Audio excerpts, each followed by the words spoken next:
Hi guys! Welcome dito sa The Sana Tarot. Ang reading nito ay for collective for anyone who can resonate sa reading nito. This is a general and a collective reading. Your energy at this time.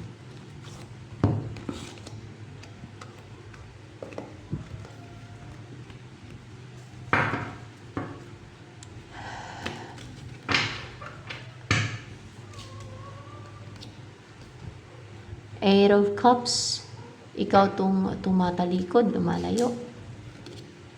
Hindi. Iba tong tumatalikod sa'yo. Ano yan? Yung tumatalikod sa'yo. Hierophant in reverse yan, lumalayo, tumatalikod sa'yo. Mga judgmental na tao sa buhay mo. Mga judgmental na mga tao sa buhay mo. Mga ano yan sila guys, para bang masyadong confident sa sarili nila. Mga proud na klase ng mga tao. Arrogante. Arrogante ng mga tao. Arrogante. And walang authority spiritually itong mga to kasi in reverse. So, the Hierophant in reverse. Wala silang authority spiritually. Ano yan? They are controlled by evil forces like demons, spirit, yung mga yan. Kaya proud sila, arrogante. Ganon. Oo. At may ginagawa ba silang spiritual sa'yo lately or in the past?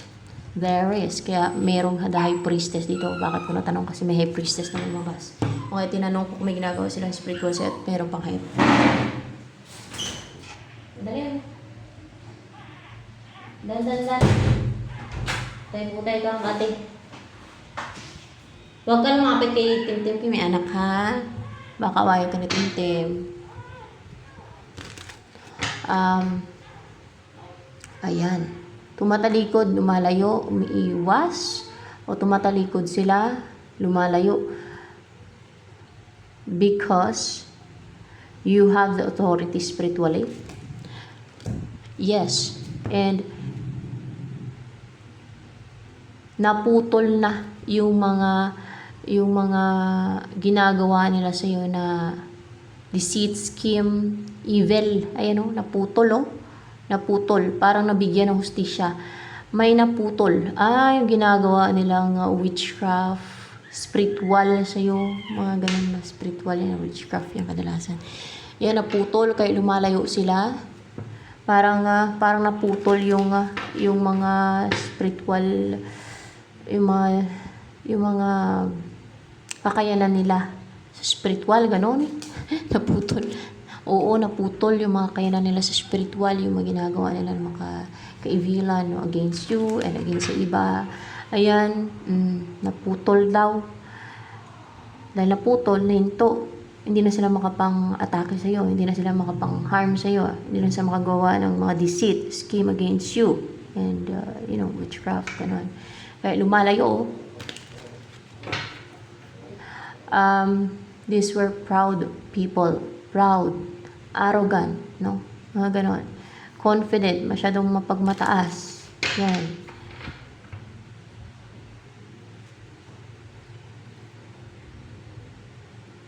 By the way, Lord Jesus Christ, tama po ba yun na pinaprangka ko yung mga ganyang klase na tao? Proud and arrogant. Tama po ba yung ginawa ko nun? Tama naman daw yun. Para ma-realize nila, masyado kasi ma-proud yung ganyan. Mga arrogant, mga pagmataas, masyado na. Hindi nila tinitingnan yung sarili nila. Parang parang lumilipad yung utak nila sa hangin. Alam mo yung parang nag-delusion. Or masyado yung hangin na parang masyadong alam niyo mapagmataas na pinaprangka ko yun guys pag ako pinaprangka ko yun kasi they're abusive type of people. They're yung wala sa lugar na kunwari ay they want to take what is yours. Yung ganun ba, patarantaduhan na lang. Yung mga ganun, basta may mga ganyan, no? Tinanong ko lang kung tama ba yun. So, it's right naman, prangkahin, no? Prangkahin na. So that makita nila yung reality, no? Ma-realize nila kung makarealize pa. No, kung makarealize. Kasi para bang blocked ata yung utak nila or clouded yung kanilang judgment ng kayabangan nila, ng pagiging mapagmataas nila. They didn't see the reality, the real situation, their real self, who they are, no? Na their mind is being manipulated by what? Devil. Tingnan natin. Devil. Their mind is being manipulated by the devil. That's why they're so proud, arrogant, and mapagmataas. Na pinaniwala sila ng mga devil na they are so high. High. Kaya na high na sobra ng high. Sobra ng hangin. Mapagmataas. Parang lumulutang na yung utak na sa lapaab, no, na they're high. They're boss. They're hari sila. Mga ganun na yung naisip nila, di ba? It's really a delusion. No? Parang nag-delusion na sila. They're living in their own illusion. in their world na full of illusion. O, di ba? Tama ba? Tama po ba? They're living in their world na full of illusion. Tama. Tama. Yun na nga yun. Kasi akala ko pa dati mali yun eh. Pero pag mga ganun kasi kailangan silang prangkahin. So that ma-realize nila. No? Based on my observation. So tama naman daw. No? Ma-realize nila na yun palang realidad. No? Yun palang totoo. Kasi they're living in their own in their own imagination. In their world na full of illusions na kinreate o pinaniwala sila ng devil na ganun sila, ganito, ganyan. Ang ganun yun eh. Kasi you know what? Devils are liars, no? Experts sa pagsinungaling, very manipulative. Ayan. Ano ang message sa inyo ni Jesus Christ?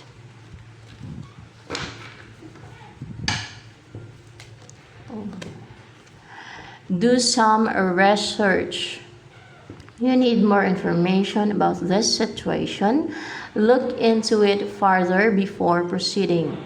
Mag-research ka muna. Kailangan mo ng maraming information about tungkol sa situation na yan. Kung ano man yung what you're dealing, no? Kung ano man yung situation mo ngayon, kung ano man yan, no? Ikaw nakakaalam yan. Look into it. Tingnan mo mabuti, no? Tingnan mo. Tingnan mo ng matagal, ng malawakan. Tingnan mo mabuti. Before proceeding, bago ka mag-proceed. So, yan. So, ano pa? Ang situation ngayon sa buhay mo. There is change, pagbabago. There is change. There is pagbabago. Yung sino ba tong defensive? Ikaw ba tong defensive? Ikaw tong defensive kasi nasaktan ka.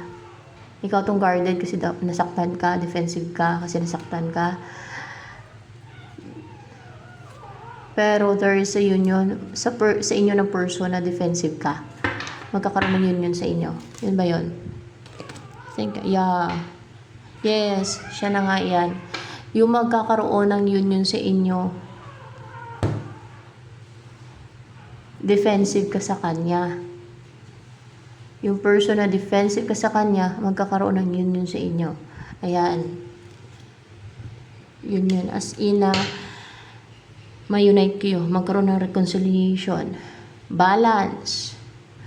You will be in a relationship. Yan. And maging partner mo na siya, dalawa silang naliligo sa ilog, no, yung sa picture. Ayan, na both pareho kayong dalawa magkasundo na mag-reconcile na you will be in a relationship, or para maging mag-partner na kayo, or mag-jowa, gano'n. Ano ang energy ng person na yan na magkakaroon ng reconciliation sa inyo, or magkakaroon ng union sa inyo? Two of Swords. Hindi na siya confused. Hindi na siya naguguluhan yung isipan niya. Hindi na nakapiring yung mata niya. Kasi pag parang nakapiring yung mata niya, clouded yung judgment niya, yung isipan niya, guys. Parang yung nang-influence yung mga iniisip niyan ay yung mga sinesend sa kanya ng iba. No? Yun na yung tumatakbo sa isipan niya, yung sinesend sa kanya ng iba. No? Yung mga influences ng iba, yung mga ginagawang spells, witchcraft, ganyan. Yun na yung nagka-cloud sa isipan niya, yun na yung naiisip niya. Hindi na yung sarili niyang isipan, no? Pero ngayon, klaro na isipan niya, wala nang nagpapa-clouded sa isipan niya, hindi na confused itong person mo. Naka-recover na sa confusion, mula sa pagka-clouded ng isipan, kasi pinaka-clouded yung isipan niya, mula sa pagka-stuck, kasi ganun talaga, parang mas stuck kapag na-clouded yung isipan mo eh. Ganun yun eh. Minsan nga mag-juggling ka pa eh. So ano pa? Ang tungkol dito sa person na to na magkakaroon ng union sa inyo.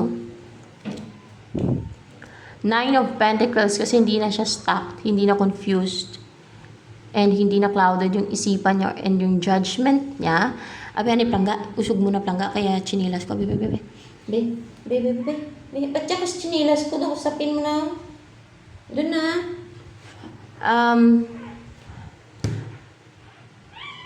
Confident to, may ibon. Confident and ready na i-message ka kasi may ibon na mag-send siya ng message. Confident, stable, comfortable. Pero may gusto siyang senda ng message eh. Tama ba? May gusto siyang senda ng message. Ay, hindi. May gusto siyang kausapin. Tingnan ko nga. Hindi. May gusto siyang clarified by this. So, may gusto siyang tawagan. Pwedeng kausapin kasi ito. Sabagay, ito yung nauna. No? Ito yung nauna. Pwedeng kausapin. No? Kasi dalawa, yung isa reverse, yung isa upright. Pero ito yung nauna. Ayan. Pwedeng kausapin. No? Kasi, ayan o. Parang collaborate, makipag-usap, yung magkaroon ng teamwork sa inyo, magpagtutulungan, ganun. Or pag-uusap, syempre, ganun yun, kasama na yun dyan. Gusto kanyang tawagan. Tawag, hindi message, okay? Tawag, gusto kanyang tawagan. Tawag pala yan. Gusto kanyang tawagan. Parang, ano na siya eh, alam niyo, komportable na siya, hindi na siya natatakot, hindi na siya unstable, hindi na siya uncomfortable na i-message ka. Hindi na siya unwilling na i-message ka. Instead, willing na siya, komportable na siya, stable na siya, confident na siya, na i-message ka, positive na siya na i-message ka. Hindi na siya nahihiya na i-message ka kasi confident na nga eh. Komportable pati na i-message ka eh. Nasa mood na i-message ka. Yan, ganun yun.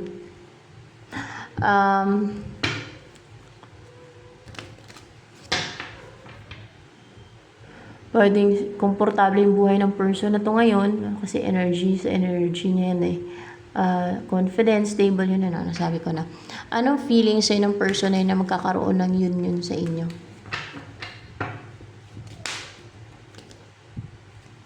Six of Wands in reverse. Feeling niya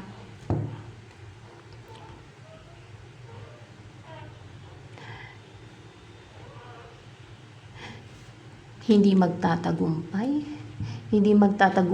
siya. Oo, feeling niya at hindi pa niya nagawa ay parang negative na yung feeling niya, para bang kinakabahan siya na hindi magtagumpay, ganun. Kinakabahan siya kasi sa feeling eh. Sa feelings niya eh. Kinakabahan siya na hindi magtatagumpay siya. No, sa feelings niya lang yan, hindi sa thoughts niya. Kasi yung thoughts niya hindi naman clouded. Ano niya lang yon, pakiramdam niya, emotion niya, kinakabahan na baka hindi magtagumpay no, pag tinawagan ka niya. Pero no one knows. Kaya nga, walang masama na mag-risk, no? Kadalasan sa mga nagre-risk nagtatagumpay. Kasi sa hindi ka mag-risk, wala talaga, 'di ba? Malabo talaga pag hindi ka nag-risk, 'di ba? Pero kung mag-risk ka at lakasan mo yung loob mo, huwag kang paatras-atras, abanti atras, na pull ano na eh. Mga todo mo na, no? Maging brave ka, wag kang duwag. Ay talagang kadalasan sa mga ganon ay nagtatagumpay. Yan. Lalo na kung maganda naman intention niya, 'di ba? Na makasama ka at makapiling ka, and if you're meant to be together, why not? 'Di ba? So yan, ano pa? Yung pwede magpa-hold back lang dyan, pride eh. Pride is a toxic emotion. Thoughts? Kung saan magaling yan, yung yung pride na is a sign of toxicity. Yan ang kadalasan na nag-hinder, nagpapa-hold back sa isang tao na mamuhay ng gusto niyang buhay. Yung pride.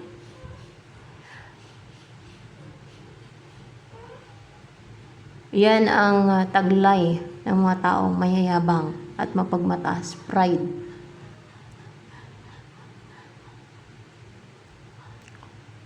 Pwedeng tanggalin yung pride na yan, no? Kung willing ang isang tao na tanggalin yung pride. Yan.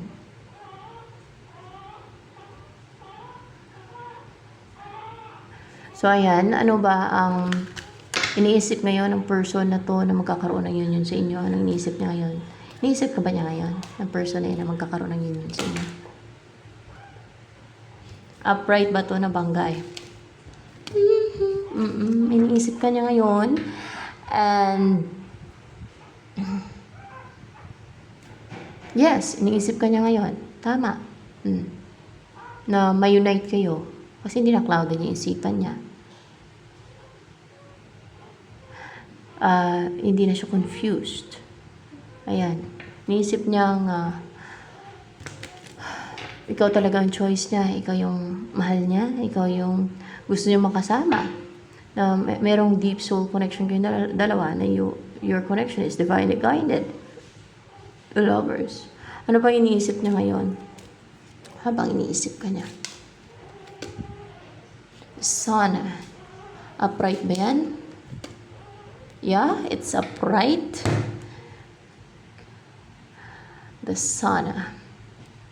Na ansaya niya habang iniisip ka niya. Positive. Parang ansaya sa niya kapag kasama ka niya. Kahit sa imagination niya lang. Kahit sa isipan niya lang na parang ansaya-saya. Paano pa kayo pag in reality? Mas lalo siyang masaya, fulfilled, happy, and satisfied, diba? Na colorful yung buhay niya. Habang kasama ka niya. Ganon. Ano yan? Ini-imagine ka niya ngayon. Yun na nga, ini-imagine ka niya. Tama. Pero clarify by tower. Na magkaroon ng yung beginning sa inyo, no? Parang ganun, na okay, parang walang nangyari lang na problem or ending sa inyong dalawa, ganun. Sa imagination, buhay yun, na you're together, at ang saya-saya niya, fulfilled siya, colorful yung buhay niya, na it's not dull, yung buhay niya, kasama ka. Ganun ba? Napaka-active nyo, ang saya lang ng buhay, masiyahin kayo, full of bliss and happiness. Ganon yung nasa isipan niya ngayon. And, ano yung pangarap niyang buhay kasama ka? Tingnan natin, ha? Key, yung may bubuksan kayo na path. Path ba yan? Path, or maybe journey. Yes, it's a path na you will walk together on that path. Yan ang pangarap niya. Ano pa? Ano pa gusto niyang buhay kasama ka? Na may key kayo, no? Sa path na yan. Ayan, no? Yung attach kayo, emotional sa isa't isa kasi water and frog, ayan, no? Na in love talaga kayo sa isa't isa, no? Mag-partner, king and queen, no? May corona pa yung palaka dito. Lilies. Na maybe you will spend time sa lilies.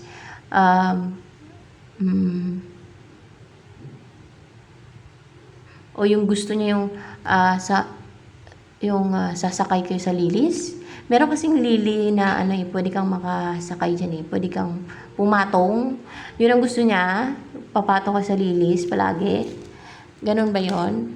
Hindi naman. Or yung palaging nakatingin kayo sa mga lilis. Yan ang gusto niya. No. Yung magkaroon kayo ng pond and lagyan nyo ng lilis at doon kayo mag-spend ng time together. Ganun ba yon? Ayun, yun na nga guys. Yun na nga. Yung magpagawa kayo, gagawa kayo ng pan and then lagyan nyo ng lilis and then you will spend time together na pagmasdanin niyo yung mga lilis, ganon, na doon kayo mag-picnic sa tabi ng pond, mga ganon ba? Tama ba yun? Na doon kayo mag-picnic o na doon kayo mag-picnic sa tabi ng pond, yun na una. Na you will feel comfortable, relaxed, at peace, at ease, and comfortable, ganon. Gusto siguro may mga lili siya na natatanaw o pinagmamasdan kasama ka. Parang siguro sa tingin niya nakaka-relax talaga yun. Kagaan ng pakiramdam, masarap sa pakiramdam, no?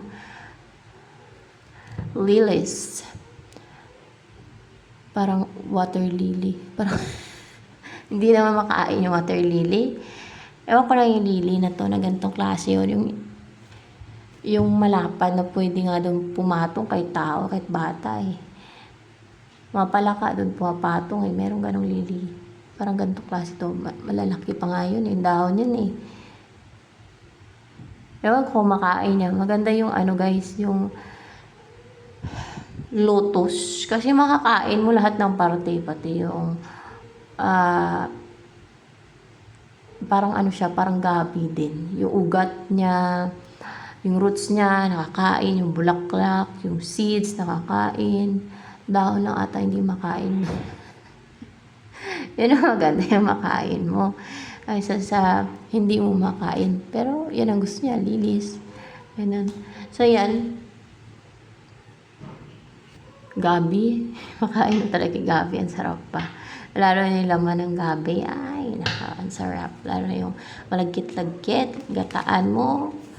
Kahit tagyan mo lang ng ano yan eh. Yung mga daing. Daing na, kahit anong daing. Kahit tuyo ata. Ay, hindi ata pwedeng tuyo. Parang pangit.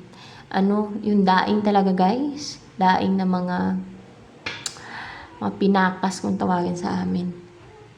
Daing na tuna. Masarap ipares nun. Daing na tuna. Daing na yung malalaki ng isda, no? Malalaking ano. Pwede din yung mga parang pinakas kung tawagin sa amin. Ang sarap talaga ng ganun. O kaya hipon. Kahit hipon ilagay mo dyan. Ang sarap. Sampat. Ano pa? Healthy pa. Oh. Kaysa puro ka baboy, high blood din ka. Tataba. Tataba yun.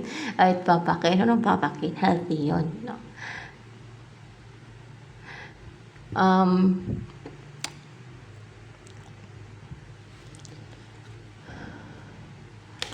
Ano yung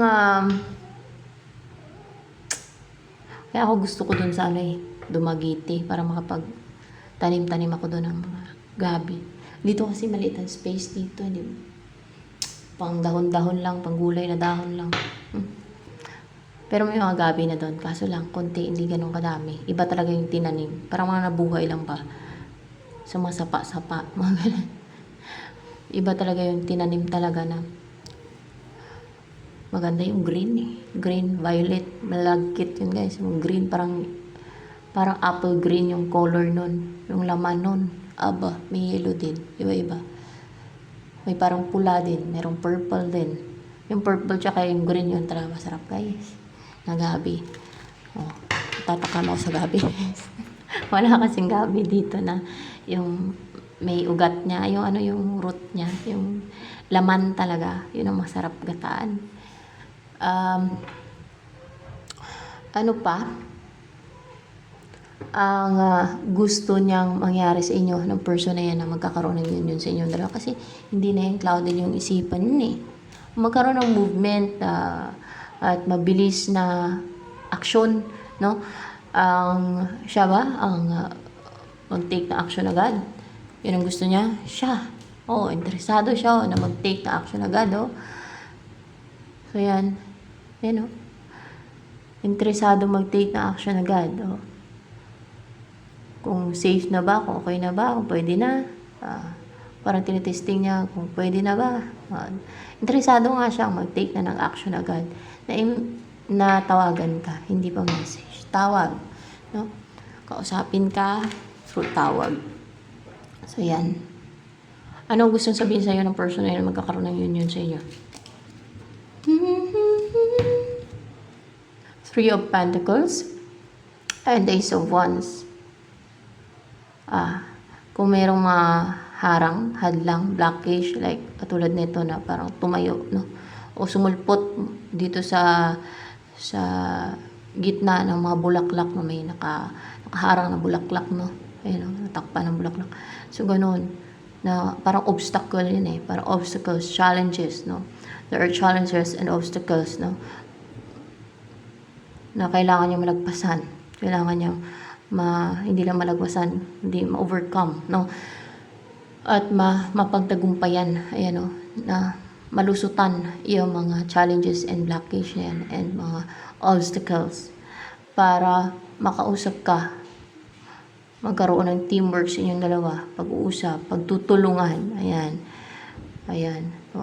mag-take siya ng action para makapag-build ng bahay nyo. Kasi pag-build ng bahay siya, yun ang offer niya. Mag-build na kayo ng bahay nyo, or else, kung meron na siyang bahay, di doon na kayo titira, di ba? Yan ang inaantay niya. Yung mangyari yan, Pero once, matagal niya nang gustong mangyari yan.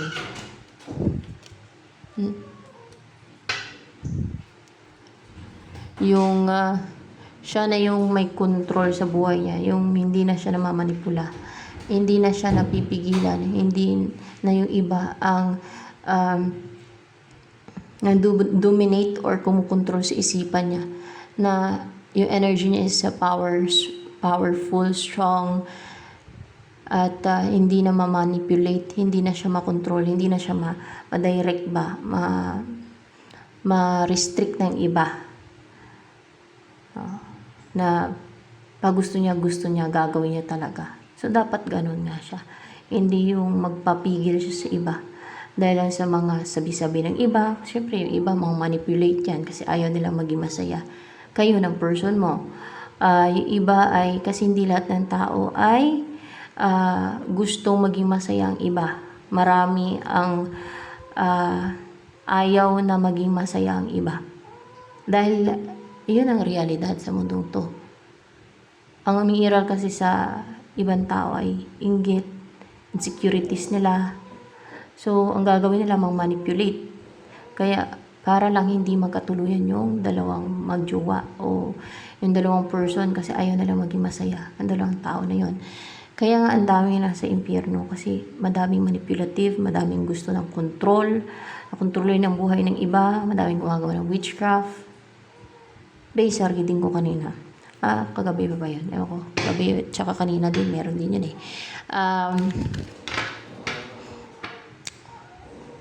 Kasi tinatanong ko yan, bakit ang daming nasa impyerno? Napakarami. At konti ang nasa langit. Curious lang ba? Dahil doon daw, no? Dahil doon. Yun ang sagot ng aking guide. Dahil doon, no? Ayan. Kailangan naman sabihin natin na napakarami yun ang nasa langit. Hindi yun ang totoo. Kaya sabi ni Jesus Christ, a very few ang nakasumpong na daan papunta sa langit. Kasi narrow daw yan eh. Mahirap. Yun yung tinatahak ng bawat tao habang nabubuhay, no? Yung path na narrow or path na maluwag. Yung past na maluwag, wala silang disiplina, unrighteous, yan ang kanilang mga ginagawa, evil, malaya sila, parang hindi nila dinidisiplina yung sarili nila, wala silang control na gumawa ng mga evil, pag nainggit, o pag na-insecure ay gagawa ng scheme and deceit. Manipulahin nila, gusto nilang control over others, no, and they will do anything, no, kahit yung gagawa ng witchcraft or any manipulation, deceit, scheme, just to control the lives of others. Or gagawin nila yung gusto nila kahit na may maha-harm sila, kahit na yung wala silang empathy sa iba, basta lang makuha nila yung gusto nila. Yung ganun, wala silang pakialam sa maapektuhan sa like yung nire-rape nila yung yung mga bata, basta yung mga babae, gano'n, dahil gusto lang nila, dahil masatisfy sila, dahil masaya sila, dahil ma-enjoy nila, alam nila ma-enjoy nila. Yung mga gano'n, so yun ang mga napupunta sa impyerno. So dapat alam yung tama sa mali at hindi dapat sundin ang mali, hindi dapat gumawa ng masama, di ba? So gano'n lang yun. Like, sa scam, no? Gusto nilang mga scam sa iba, napaka-injustice kasi naman ginagawa ng iba. Para lang kumita ng pera, para yumaman sila. So, isa pa yun. Isa pa yun, ng mga ganyang gawain. Kaya, ang dami nasa impyerno kasi dahil sa ginagawa ng mga tao din, sa kagagawan din nila yan. So, yan. Hindi talaga madali makapasok sa langit o makapunta sa langit ang kaluluwa ng tao. Pag righteous, yun na nakakarating doon. Kaya 5% lang daw nandun. Kaya very few nakakasumpong na daan papunta sa langit. Yung mga righteous, yung may disiplina sa sarili, may control sa sarili. Yung pag alam nilang mali at masama, hindi nila gagawin. Yung mga ganun ba, yung may mga empathy, pati yung may awa, may habag, mabusilak ang puso, yun nakakarating sa langit. No? Ano ba talaga yung righteous? Lord Jesus Christ, yun po ba? Only righteous yung nakakapasok sa langit.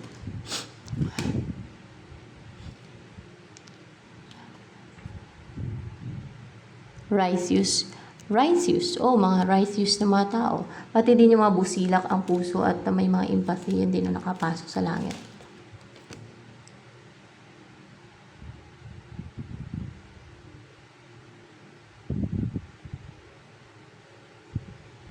Hindi ganun.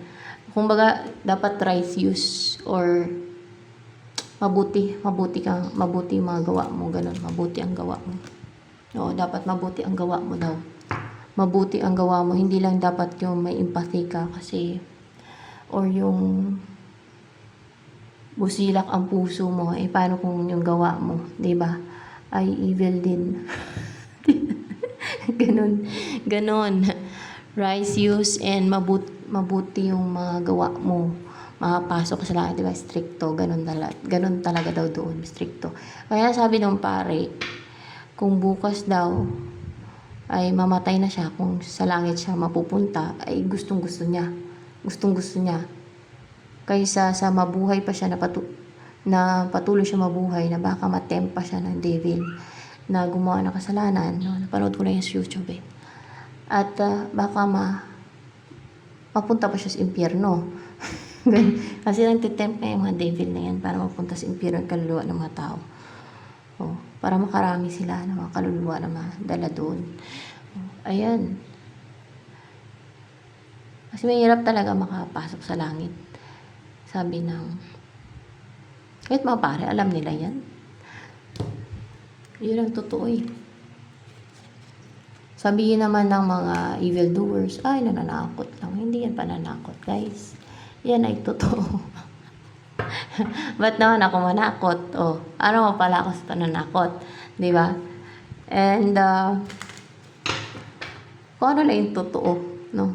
Doon lang tayo sa totoo, kung ano yung totoo.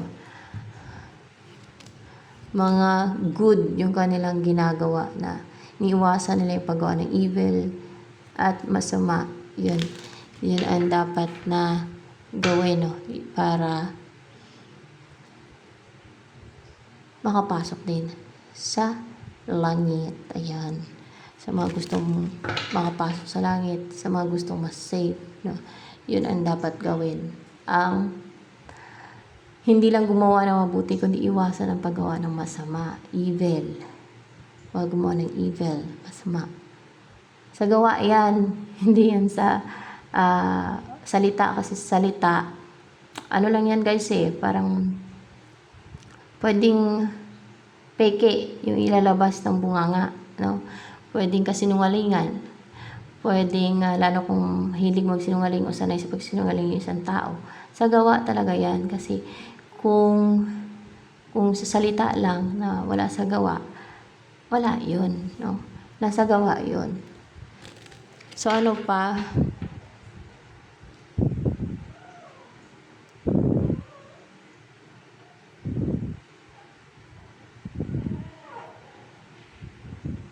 Kasi yung bunganga kasi ng tao, kadalasan mapangmanipula, lalo kung yung tao na yun ay mahilig magmanipula, magsinungaling. Nasa gawa yun, hindi sa salita. Okay. Ano pa?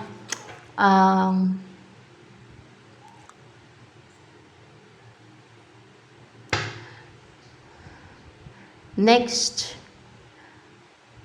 na possible na move or action ng person mo na yan na magkakaroon ng union sa inyo. Towards you, of course. Towards you, the hermit, the high priestess.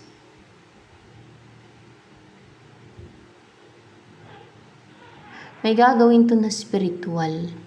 Spiritual to guys, na makapag-connect sa'yo. Maramdaman may energy niya. Parang mag-introspect siya na kukonek sa'yo energetically siya. Energetically. Yes. Oh. Para magkaroon ng connection sa inyo. Energetically muna. Yan. And then, para ma-sense mo yung energy niya, para magkaroon na ng connection sa inyo energetically. Siguro, intuitive yung person mo, spiritual, yan. Ano pa, ang next na possible, parang mag-manifest. Kasi nga, mag-introspect, di ba? O mag-manifest siya, guys, mag-manifest. Manifest ka niya, yung mag-isa lang siya sa kwarto, o kaya sa gubat, pwede ganun, o sa isang place, yung ganun na mag-isa lang siya, na may privacy siya, and then mag-manifest siya, i-manifest ka niya. Yun ang next na possible na move or action niya na gagawin towards you para magkaroon na ng connection sa inyo energetically, para mapastrengthen kung meron na, no? Mapastrengthen yun, mas lalong mapalakas at maramdaman mo siya. Ano pa? Ma-feel mo siya, maisip mo siya.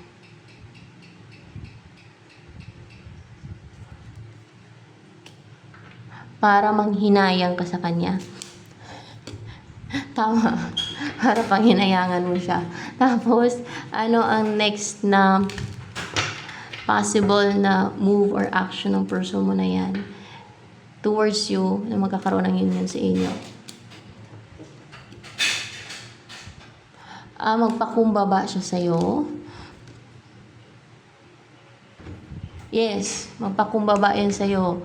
Maging, hindi na siya maging proud. Instead, magpakumbaba yan sa'yo. Yung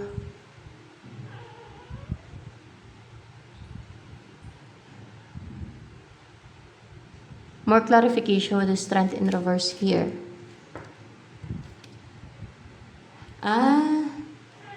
Magpakumbaba siya sa'yo para makabuo na kayo ng pamilya. Yung hindi na siya maging proud, mapagmataas, yung parang majestic yung personality niya, instead maging maging soft yung personality niya towards you, maging malambing, ganon. Maging malambing. May offer pati. See? Maging malambing siya sa'yo. Hindi siya yung parang hari or parang boss or proud or may pride. or may ego, hindi na siya ganun.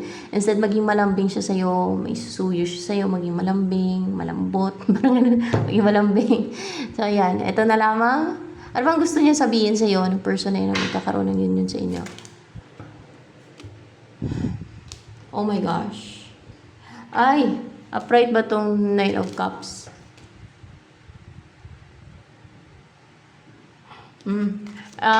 Gustong-gusto niyang palarin, yung swertihin kayo na ma-unite, no? Na you will be together. You will